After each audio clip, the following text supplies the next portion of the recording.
kisah seorang sahabat Nabi yang tidak hanya terkenal di kalangan umat Islam, tapi juga tercatat namanya di dalam sejarah dunia.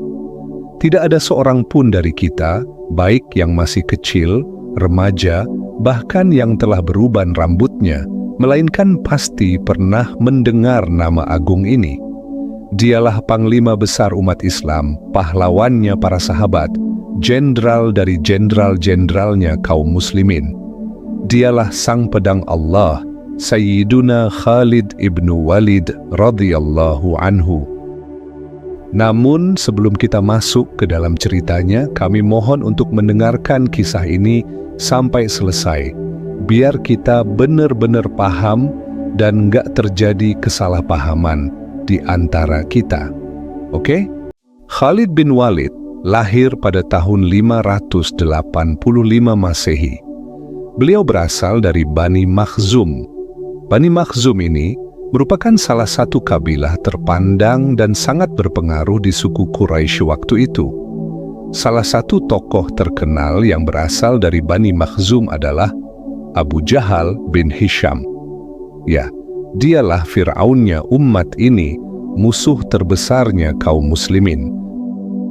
Ibunya Khalid bernama Lubabah binti Al-Harits, seorang wanita terhormat yang berasal dari Bani Hilal. Sedangkan ayahnya bernama Walid bin Mughirah, seorang tokoh yang sangat dihormati di suku Quraisy dan juga dikenal dengan kekayaannya yang melimpah ruah. Saking kayanya keluarga Khalid, setiap musim haji tiba, keluarga beliaulah yang menanggung seluruh makanan untuk menjamu para tamu yang datang.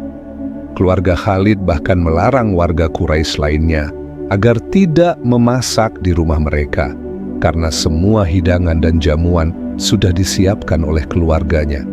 Bisa kebayangkan gimana kayanya keluarga Khalid bin Walid ini? Sejak kecil, Khalid bin Walid sudah difasilitasi untuk mempelajari alat-alat perang. Salah satunya adalah belajar berkuda. Dan hasilnya, Khalid pun menjadi salah satu penunggang kuda terbaik di masanya. Bahkan nih ya, saking jagonya Khalid menunggangi kuda, saat berperang, beliau bisa menunggangi kudanya sambil memegang 2 pedang sekaligus. Satu di tangan kanannya, dan 1 pedang lagi di tangan kirinya.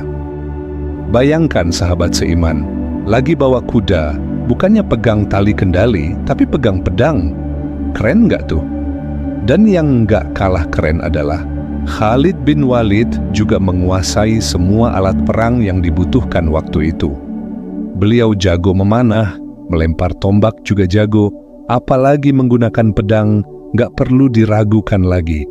Pokoknya Khalid bin Walid ini benar-benar pejuang paket lengkap lah waktu itu. Nah, berkat keahliannya inilah Khalid pun selalu diberikan peran penting di setiap peperangan yang melibatkannya.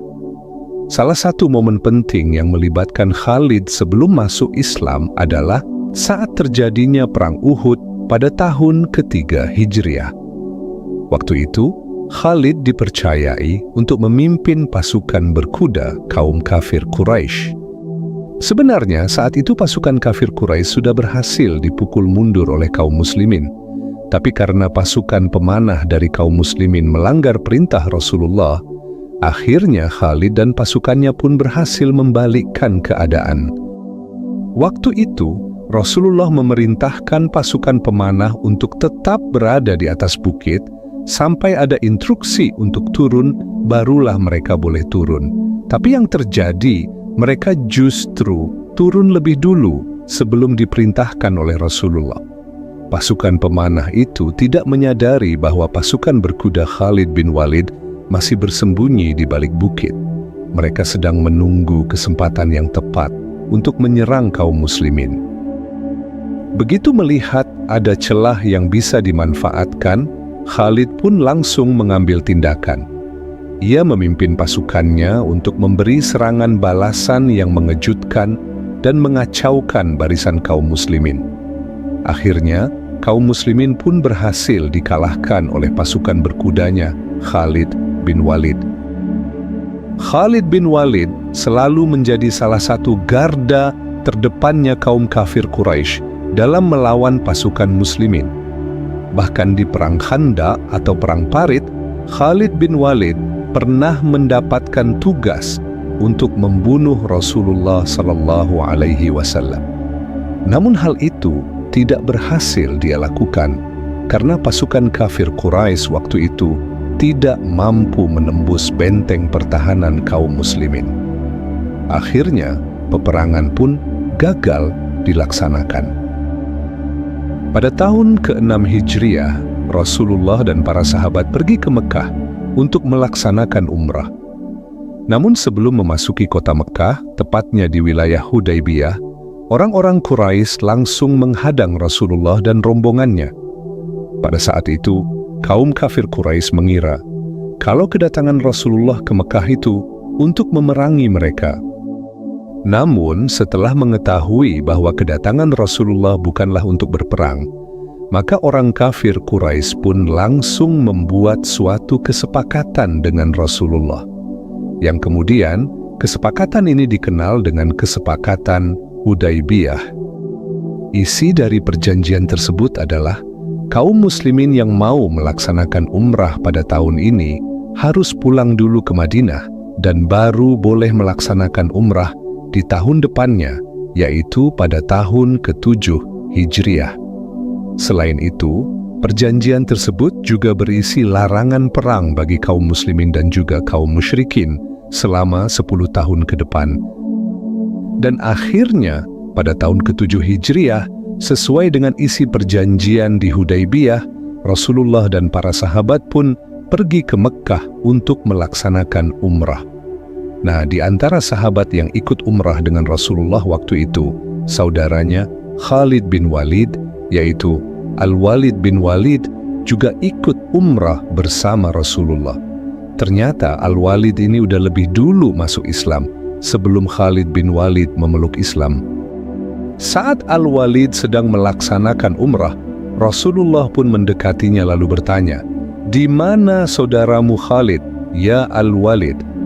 Maksud dari pertanyaan Rasulullah itu adalah, "Di mana saudaramu Khalid? Kenapa dia enggak masuk Islam?" Mendengar pertanyaan itu, Al-Walid pun menjawab, "Allah akan datangkan Khalid, ya Rasulullah." Rasulullah pun kembali berkata, orang seperti Khalid nggak mungkin nggak tahu tentang Islam.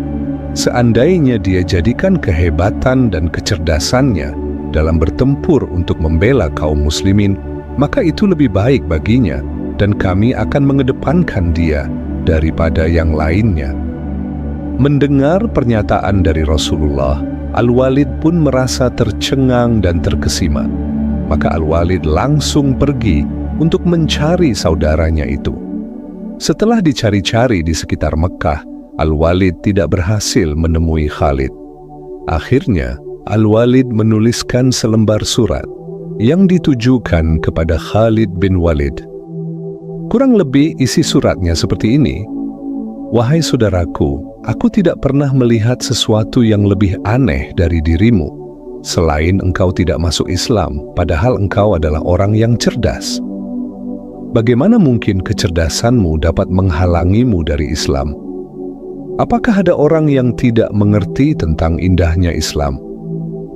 Perlu kau ketahui, sesungguhnya Rasulullah telah bertanya kepadaku tentang dirimu."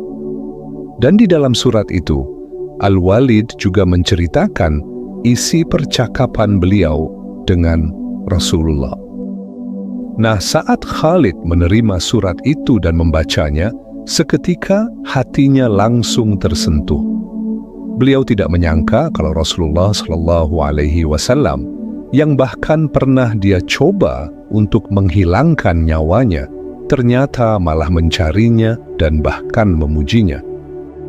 Dalam hatinya Khalid berkata, "Aku telah menyaksikan 3 perang saat melawan Muhammad. Di setiap pertempuran yang kusaksikan, aku pulang dengan perasaan bahwa aku berada di sisi yang salah dan bahwa Muhammad pasti akan menang." Di hari selanjutnya, Khalid bin Walid mengalami suatu mimpi yang tidak pernah dia alami sebelumnya. Di mana waktu itu, Khalid bin Walid bermimpi sedang berada di suatu daerah yang kering, tandus, dan sempit tempatnya. Terus tiba-tiba beliau bisa keluar ke daerah yang hijau, luas, dan juga subur tempatnya. Nantinya mimpi ini ditafsirkan oleh Abu Bakar sebagai petunjuk atau hidayah kepada Khalid, yang mana daerah hijau, luas, dan subur itu adalah jalan keluar dari Allah yang ditunjukkan kepada Khalid untuk menuju Islam. Adapun tempat sempit, kering, dan tandus itu adalah kesyirikan. Setelah terbangun dari tidurnya, Khalid pun berkata, "Demi Tuhan, sekarang jalan sudah nyata, kebenaran bagiku sudah terlihat. Laki-laki itu benar-benar seorang nabi. Aku akan pergi ke Madinah untuk menemuinya dan memeluk Islam." Sebelum berangkat ke Madinah, Khalid mencari seseorang yang bisa menemaninya. Maka Khalid pun menjumpai Utsman bin Talha, lalu menyampaikan tujuannya kepada Utsman bin Talha. Mendengar pernyataan Khalid, Utsman pun langsung menyambutnya dengan baik. Ternyata Utsman bin Talha juga punya niat yang sama, yaitu ingin memeluk Islam. Maka berangkatlah mereka berdua menuju Madinah. Ketika sampai di suatu tempat, Khalid dan Utsman berjumpa dengan Amr bin Ash. Lalu Amr bin Ash mengucapkan salam kepada mereka dan bertanya, "Mau kemana wahai Abu Sulaiman?" Abu Sulaiman adalah salah satu julukan dari Khalid bin Walid. Maka Khalid pun menyampaikan tujuannya kepada Amr bin Ash. Mendengar pernyataan Khalid, Amr bin Ash pun tersenyum dan berkata, "Aku ikut dengan kalian karena aku juga ingin masuk Islam." Maka mereka pun berangkat ke Madinah untuk menemui Nabi Muhammad SAW. Ketika sampai di Madinah, Rasulullah menyambut mereka dengan penuh senyuman. Selanjutnya, Khalid menyatakan dirinya untuk masuk Islam dan mengucapkan 2 kalimat syahadat. Setelah Khalid bin Walid menyatakan keislamannya, Rasulullah pun bersabda, "Segala puji bagi Allah yang telah memberi petunjuk kepadamu, wahai Khalid. Sungguh aku telah melihat kecerdasan pada dirimu, dan aku berharap kecerdasanmu tidak mengantarkan engkau kecuali pada kebaikan." Mendengar ucapan Rasulullah, Khalid pun menjawab, "Ya Rasulullah, mohonkanlah ampunan bagiku atas segala kesalahan yang pernah aku lakukan di zaman jahiliyah yang membuatku menghalangi manusia dari jalan Allah." Lalu Rasulullah berkata, "Sesungguhnya Islam akan menghapuskan seluruh dosa-dosa yang ada pada dirimu sebelumnya." Lalu Khalid kembali berkata, "Meskipun begitu, mintalah ampunan untukku, wahai Rasulullah." Maka setelah itu, Rasulullah pun berdoa, "Ya Allah, ampunilah Khalid bin Walid atas segala yang telah ia lakukan untuk menghalangi orang-orang dari jalanmu." Selanjutnya, majulah Amr bin Ash dan Utsman bin Talha untuk menyatakan keislamannya. 2 bulan setelah Khalid masuk Islam, maka terjadilah Perang Mu'tah. Inilah peperangan pertama yang melibatkan Khalid bin Walid di dalam barisan kaum muslimin. Di Perang Mu'tah ini, lawannya kaum muslimin bukanlah kaum kafir Quraisy. Kalau kaum kafir Quraisy masih sedikit jumlah pasukannya. Tapi lawannya kaum muslimin waktu itu adalah pasukan Romawi Raya.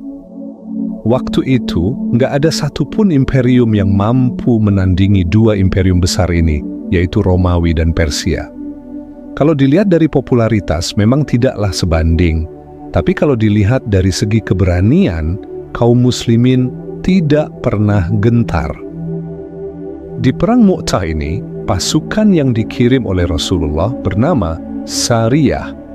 Sariyah ini adalah pasukan perang yang dikirim oleh Rasulullah, yang mana Rasulullah tidak ikut di dalamnya.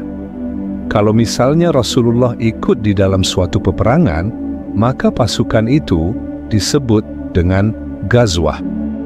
Setiap Rasulullah mengirim pasukan Sariyah, beliau pasti akan menunjuk satu orang untuk memimpin pasukan tersebut. Tapi entah kenapa, di perang Mu'tah ini agak sedikit berbeda. Rasulullah SAW menunjuk 3 panglima sekaligus. Panglima yang pertama adalah Zaid bin Haritsah.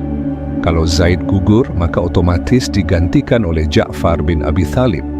Dan jika Ja'far bin Abi Thalib gugur, panglima yang akan menggantikan adalah Abdullah bin Rawahah. Singkat cerita, berangkatlah 3.000 pasukan muslimin beserta Khalid bin Walid di dalamnya menuju ke wilayah Mu'tah. Dan tanpa diduga, sesampainya di sana, jumlah pasukan Romawi ternyata jauh lebih banyak. Kalian tahu berapa jumlah pasukan Romawi waktu itu? Jumlahnya 200.000 pasukan. Iya, serius. Bayangkan sahabat seiman, jumlah kaum muslimin hanya 3.000 orang, sedangkan pasukan Romawi jumlahnya 200.000 pasukan. Gimana cara menanginnya itu? Melihat jumlah musuh yang sangat besar, para sahabat pun saling berkata, "Gimana ini? Apa baiknya kita kirim surat kepada Rasulullah agar Rasulullah menambah pasukan? Nggak mungkin kita melawan pasukan raksasa sebanyak ini." Mendengar itu, Abdullah bin Rawahah pun berkata, "Wallahi, selama ini kita berperang bukan karena jumlah. Wallahi, peperangan inilah yang kalian datang karena ingin mencari kesyahidan. Ada 2 pilihan, kita akan mendapatkan kemenangan atau mati sebagai syuhada. Peperangan inilah yang kita cari. Untuk apa kita hidup di dunia kalau tidak mencari kesyahidan?" Akhirnya, para sahabat pun sepakat dengan pendapat Abdullah bin Rawahah. Maka, terjadilah pertempuran yang tidak seimbang itu.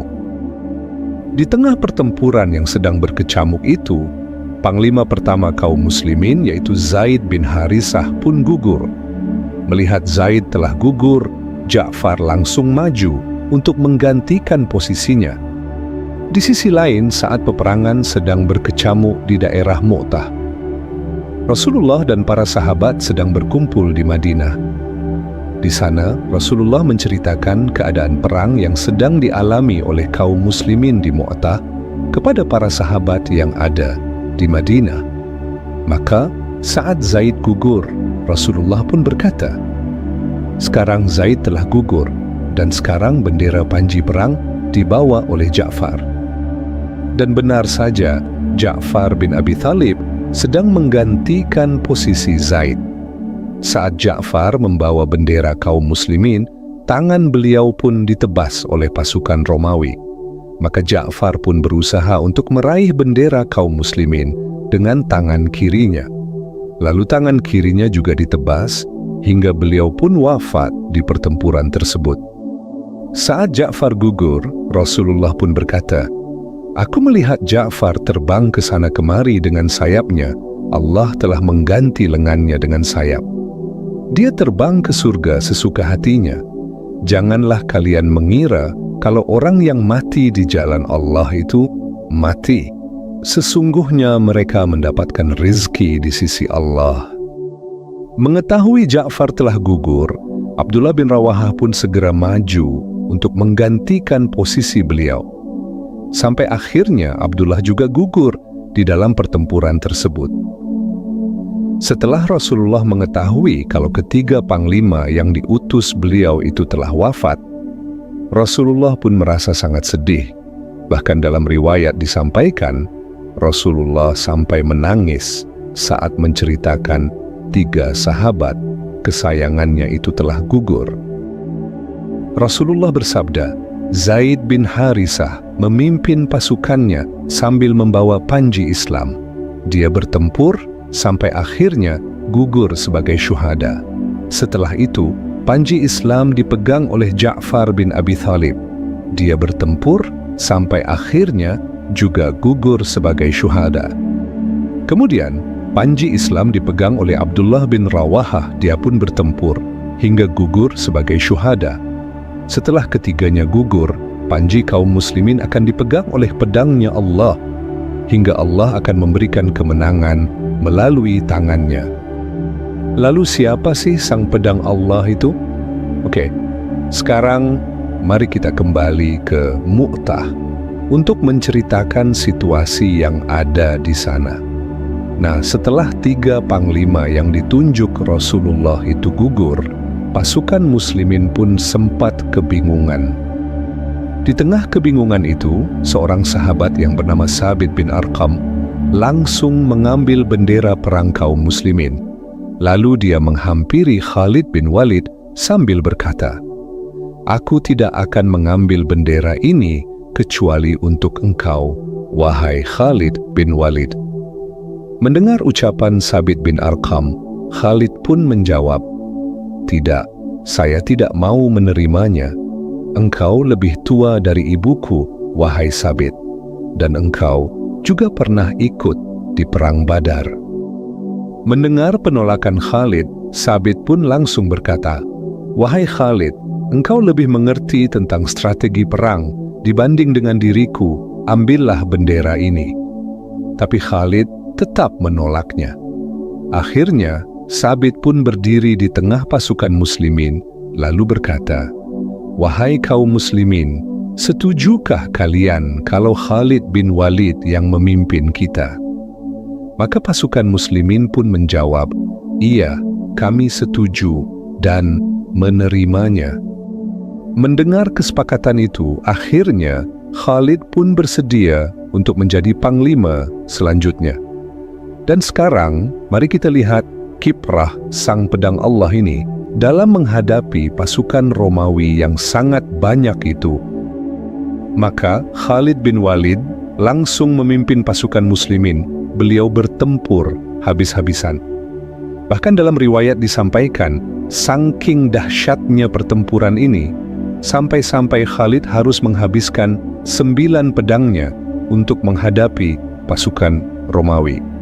Pedang yang satu patah diganti dengan pedang yang kedua. Pedang kedua patah, lanjut pakai pedang yang ketiga. Begitu terus sampai ke pedang yang ke-9. Pertempuran pun terus berlanjut hingga tibalah waktu malam. Nah, kalau malam udah tiba, pertempuran atau peperangan itu wajib dihentikan sementara agar pasukan bisa beristirahat. Memang udah seperti itu aturannya.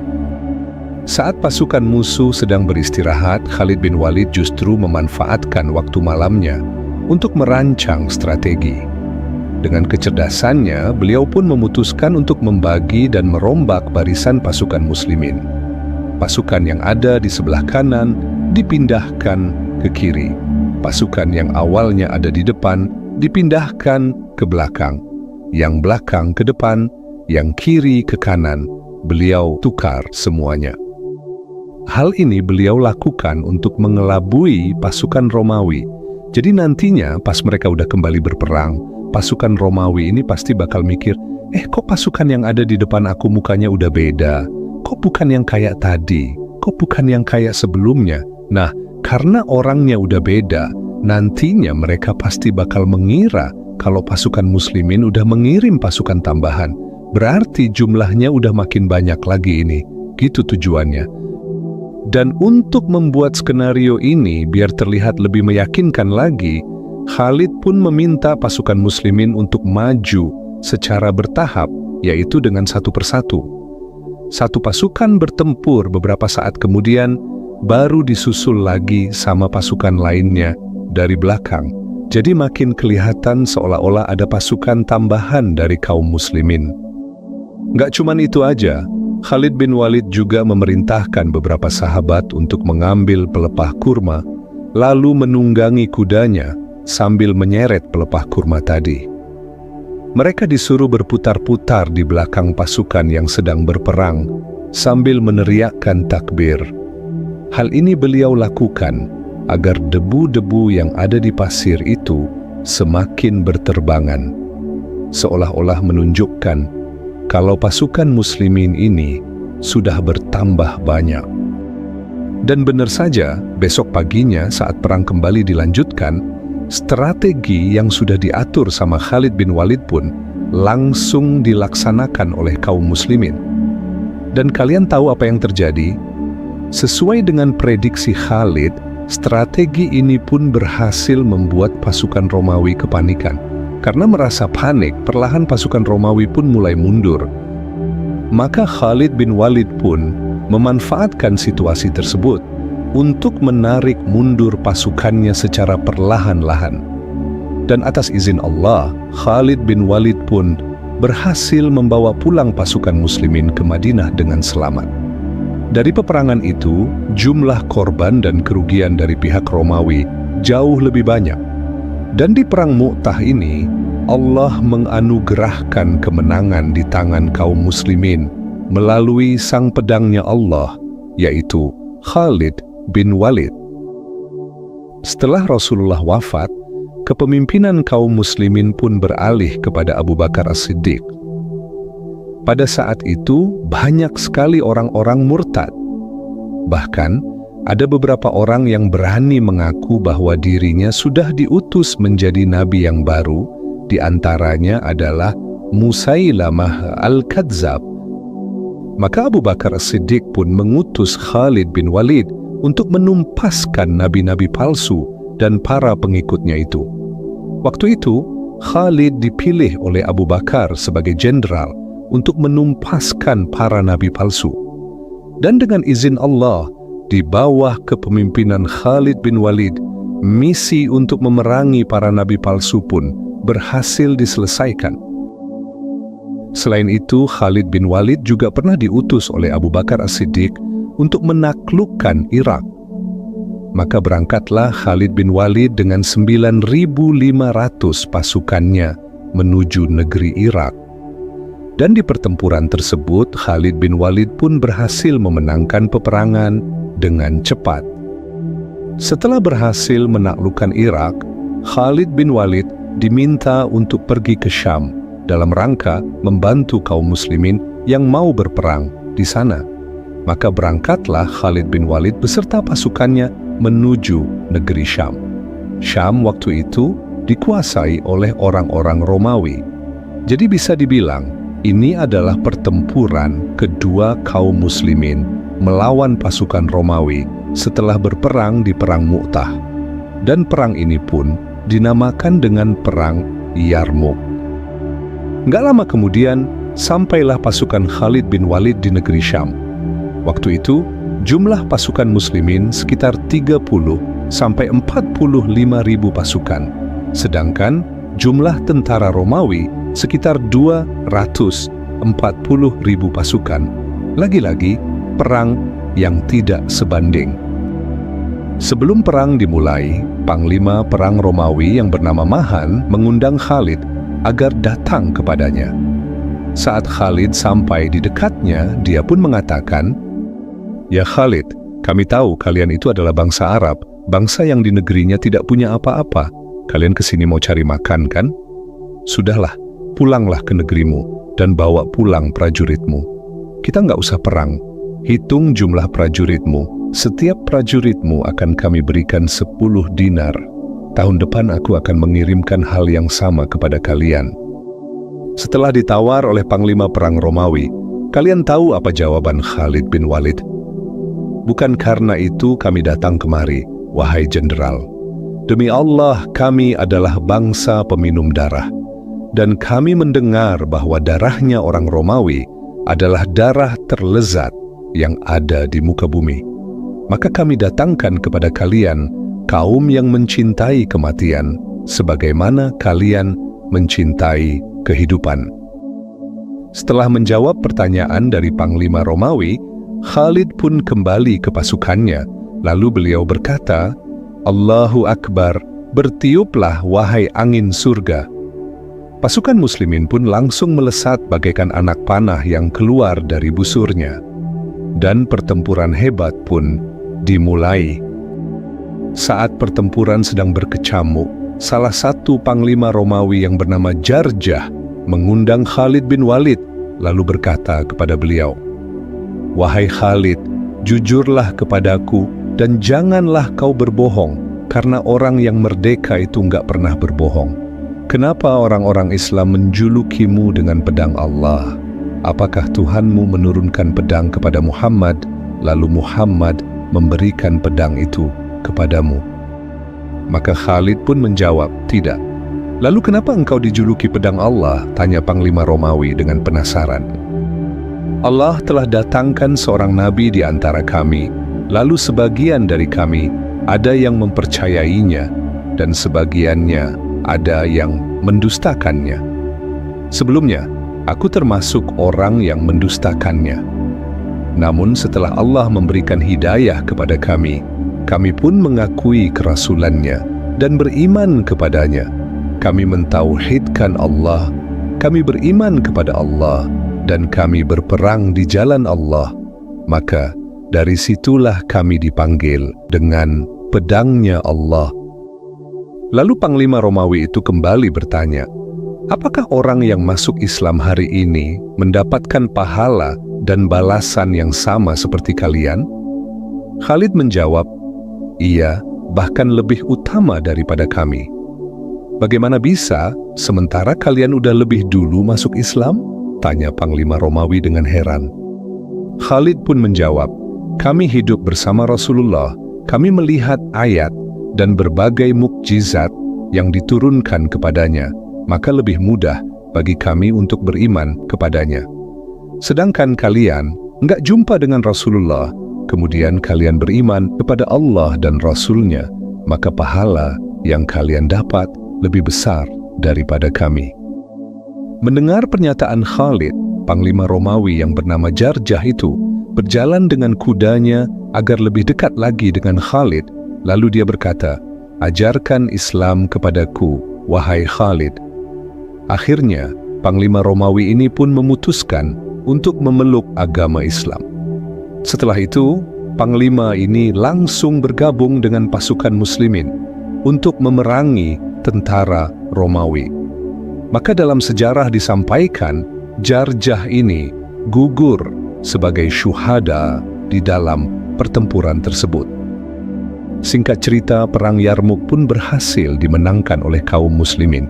Waktu itu, kaum muslimin berhasil membunuh 120.000 tentara pasukan Romawi. Romawi dihancurkan sehancur-hancurnya oleh Khalid dan pasukannya. Setelah memenangkan perang Yarmuk, tiba-tiba seorang utusan mendatangi Khalid dan memberinya sepucuk surat. Ternyata, surat itu berisi tentang berita wafatnya Khalifah Abu Bakar As-Siddiq, dan posisi beliau telah digantikan oleh Amirul Mukminin Umar bin Khattab. Dan dalam surat itu juga disampaikan bahwa Amirul Mukminin Umar bin Khattab telah memberhentikan Khalid bin Walid dari panglima perang kaum muslimin dan digantikan oleh Abu Ubaidah bin Jarrah. Maka mulai hari itu, Khalid pun resmi diberhentikan dari jabatannya. Lalu kenapa sih Umar bin Khattab memecat Khalid? Jadi begini sahabat seiman, sebenarnya sebelum menjadi khalifah, Umar sudah pernah mengusulkan keinginannya itu kepada Abu Bakar As-Siddiq. Karena menurut Umar, pedang Khalid itu ringan, tajam, dan terlalu tergesa-gesa. Maksud dari pernyataan Umar ini bukan karena membenci Khalid, tapi Umar melihat kalau Khalid ini terlalu cepat dan sangat luar biasa dalam bertempur. Nah, karena hal inilah Umar pun merasa khawatir kalau Khalid ini bakal dijadikan jimat oleh para sahabat. Misalnya mau perang, oh ada Khalid ini, kita pasti bakal menang. Akhirnya para sahabat bakal berpikir, kalau ada Khalid, mereka pasti bakal menang. Padahal yang memberi kemenangan itu adalah Allah Subhanahu wa Ta'ala. Makanya Umar ini khawatir dan nggak mau hal itu terjadi di kalangan kaum muslimin. Tapi waktu itu Abu Bakar menolak usulan Umar dengan jawaban, "Wallahi, aku tidak akan pernah menyarungkan pedangnya Allah yang sudah dihunuskan oleh Rasulullah untuk menebas leher orang-orang kafir." Maka ketika Abu Bakar wafat dan Umar menjadi khalifah, beliau pun langsung mengirimkan surat kepada Khalid dan menggantikan posisinya dengan Abu Ubaidah bin Jarrah. Perlu diketahui, setiap peperangan yang ada Khalid di dalamnya selalu berhasil dimenangkan oleh kaum muslimin. Bahkan dalam beberapa riwayat disebutkan, selama hidupnya, Khalid bin Walid udah mengikuti lebih dari 100 pertempuran. Dan yang luar biasanya lagi, semua peperangan yang dipimpin oleh beliau atau ada beliau di dalamnya, tidak ada satupun yang kalah, menang semuanya. Inilah alasan kenapa Khalid bin Walid disebut sebagai panglima perang yang tidak terkalahkan. Salah satu motivasi kaum muslimin dalam berperang adalah mereka akan mendapatkan satu dari dua kebaikan, yaitu kemenangan atau mati syahid. Jadi pada saat itu, para sahabat ini merasa berperang di jalan Allah itu nggak ada ruginya. Kalau nggak menang, ya mati syahid. Jadi mereka pun nggak pernah takut untuk berperang. Bahkan banyak dari para sahabat mendambakan agar mati syahid saat berperang. Makanya pasukan muslimin pun dikenal dengan pasukan yang tidak takut mati. Begitu juga dengan Khalid bin Walid sebagai panglima perang yang hampir setengah dari hidupnya dihabiskan di medan pertempuran. Beliau sangat mendambakan syahid di jalan Allah. Tapi ternyata keinginan beliau itu tidak terpenuhi. Beliau justru menghembuskan nafas terakhirnya di atas tempat tidurnya. Saat beliau sedang terbaring di kamarnya dan mulai merasakan pedihnya sakratul maut, Khalid pun sempat menyampaikan satu keluhan. Di situ beliau bilang, "Aku telah terlibat di dalam 100 pertempuran atau kurang lebih demikian. Tidak ada satu jengkal pun di tubuhku kecuali terdapat bekas luka, pukulan pedang, hujaman tombak, atau tusukan anak panah. Tapi lihatlah aku sekarang, aku akan wafat di atas tempat tidurku, seperti seekor unta tua yang sudah tidak berdaya." Mendengar pernyataan Khalid, seorang sahabat pun menjawab, "Wahai Khalid bin Walid, engkau adalah pedangnya Allah, dan Allah tidak rela jika pedangnya harus patah di tangan musuh." Mendengar jawaban dari sahabatnya ini, Khalid pun berkata, "Wahai sahabatku, bantu aku berdiri. Aku tidak rela nyawaku diambil dalam keadaan terbaring." Lihatlah sahabat seiman, begitu kesatrianya sang pedang Allah ini. Bahkan sampai akhir hayatnya, beliau terus memperlihatkan ketangguhannya. Maka para sahabat pun langsung membantu Khalid untuk berdiri. Dan saat itu juga, beliau langsung mengubah posisinya menghadap kiblat. Lalu dengan tenaga yang tersisa, Khalid bin Walid pun berkata, "Ya Allah, kuserahkan diriku padamu." Enggak lama kemudian, sang pedang Allah pun kembali kepada pemiliknya. Wallahu alam bissawab. Wassalamu alaikum warahmatullahi wabarakatuh.